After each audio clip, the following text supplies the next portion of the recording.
Ndugu mpendwa, na kusalimu katika jina la Yesu. Hivi kunaandaliwa mkutano mkubwa wa Injili na kuweza kuombea wachungaji ama ordination pastorale ambao utaweza kufanyika ndani ya mji wa Kaina kwenye Eglise Evangelique Jésus Libère.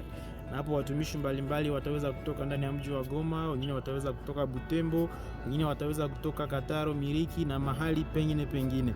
Na hivi ndugu mpendwa, mkutano huu utaweza kuanza siku ya posho ambayo itakuwa le 20 na itaweza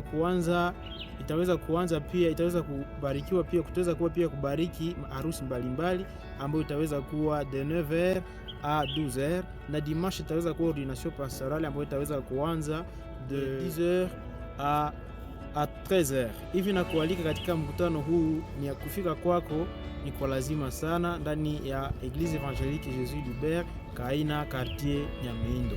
Hivi na kualika, karibu sana.